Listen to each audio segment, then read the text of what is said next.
এই যে আরও একটি সাকসেসফুল কেস, অর্থাৎ ওনার ডায়াবেটিক্স আছে, কিন্তু পায়ের মধ্যে একটা পেরেক ঢুকে বৃদ্ধাঙ্গুলির পাওটা মানে কি পচে গেছিল। তো একবার ডায়াবেটিস হাসপাতালে নিয়ে কিছু মানে কেটে আনছে, হ্যাঁ, অপারেশন করে আনছে। এরপরে এখন আরো বেশি বেড়ে যাওয়ার কারণে ডাক্তাররা কি বলছে, আঙ্গুল কেটে ফেলতে হবে বলছে। আঙ্গুল ফালাই এই হচ্ছে তার ছেলে। বলুন জি, কি বলছিল ডাক্তার? ডায়াবেটিক্স হসপিটালের স্যারে বলছে যে এটা পচন আরো বাড়বে, এটা নির্দিষ্ট সময় কেটে নিতে হইব। কি বলছিল বলুন ডাক্তার? এলিপ্যাথিক ডায়াবেটিস ডাক্তাররা কি বলেছিল পাউডার জন্য? বলছে কেটে ফেলতে বলছে। তা জোর করে আপনার মেয়ে নিয়ে আসছিল আমার কাছে। আমার মেয়ে বাড়িতে, আর আমি হেনে ডাক্তারের কাছে থাকতেই আমি মনে মনে কইয়া লেছি আমি হেনে যাব। কোথায় যাবেন? আপনার কাছে আমু আর কি। আচ্ছা আচ্ছা আচ্ছা, তারপর মনে ভাবদাছি। হ্যাঁ, আমার ভিতরে লয়ে গেছে গা অপারেশনের কাছে পাও কাটতে নিয়ে গেছিল। হ্যাঁ, নিয়ে হেন বয় রাখছে। আমি দমকে হাসপাতালে, ডায়াবেটিস হাসপাতালে।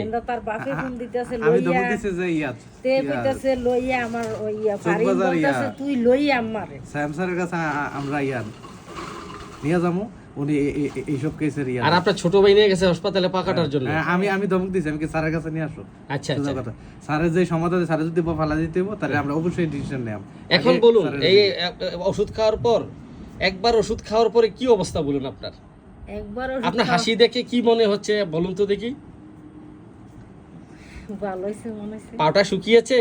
জি। হ্যাঁ, এই জন্য আপনার মুখে অনেক সুন্দর হাসি না? তো যাই হোক বন্ধুরা, এই হচ্ছে একটা সাকসেসফুল কেস, অর্থাৎ আঙ্গুলে পেরেক ঢুকে পা পচে গিয়েছিল, ডায়াবেটিস হাসপাতালে কাটার জন্য নিয়েও গেছিল। এই যে তার বড় ছেলে জোর করে ধমকিয়ে তার ছোট ভাইকে, মাকে নিয়ে আসছে আমার কাছে হোমিও চিকিৎসা করার জন্য, আমার চেম্বারে নিয়ে আসছে। আসার পর আমি দীর্ঘক্ষণ, একদম কয় ঘন্টা, প্রায় সেই 3.5 ঘন্টা 4 ঘন্টা স্যার ট্রিটমেন্ট করার পর তারপর ওষুধ দিছে। এখন ইনশাআল্লাহ আমার মা ভালোর দিকে ইনশাআল্লাহ। তাইলে পাটা শুকিয়েছে, আপনার অনেক খুশি, আপনার আস্থা বেড়েছে, বিশ্বাস বেড়েছে হোমিও ডাক্তারের প্রতি, হোমিও ওষুধের প্রতি আপনার আস্থা বিশ্বাস বেড়েছে। তো ধন্যবাদ আপনাকে। এই যে আপনি এই যে সাহস করে আপনি বিশ্বাস করে ওষুধ খেয়েছেন, হোমিও ওষুধে যে এই পচা কেটে ফেলার জন্য ডাক্তার সিদ্ধান্ত দেওয়ার পরেও কেটে ফেলতে গিয়েছিলেনও, হসপিটালে বসে থেকে আপনি চলে আসছেন। এখন হোমিওপ্যাথিক চিকিৎসায় আপনি ভালো আছেন, পা শুকিয়েছে, আর কাটতে হয় নাই। এই যে আপনার সুন্দর হাসিটা দেখে আমার খুব আনন্দ লাগছে। আমি অত্যন্ত খুশি আপনি সুস্থ আছেন এই জেনে। তো ধন্যবাদ আপনাকে ভিডিওটি করার জন্য। এই তার ছেলেও আমার ট্রিটমেন্ট করে ও খুব খুশি, ওই খুব খুশি হোমিওপ্যাথিক চিকিৎসার প্রতি। ওনার মা সুস্থ আছে জেনে এদেরও মন খুশি। তো আপনাকে ধন্যবাদ। আপনার আম্মাও ভালো আছে। আপনার মেয়েও তো 20-25 দিন পরে একবার পায়খানা করতো, মনে আছে? কত বছর? 20 বছর। হ্যাঁ, জন্মের পর থেকে 20-25 দিন পরে একবার পায়খানা করতে। এখন তো এই হোমিওপ্যাথিক চিকিৎসা, আমার চিকিৎসা, সে ভালো আছে। আপনার মেয়ের 20 বছর মাথা ব্যথা, এখন হোমিওপ্যাথিক চিকিৎসায় ভালো আছে। হ্যাঁ, আগে এক পাতা করে ডোরালাক্স খেত, তারপরও পায়খানা হতো না, 20-25 দিন পরে হতো।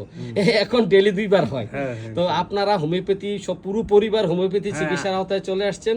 আমরা পুরো পরিবার, আর কয়েকজন বাকি, এগুলো চলে আসবে ইনশাআল্লাহ। ঠিক আছে ঠিক আছে, আপনার মাও ভালো আছে জেনে খুব খুশি হলাম।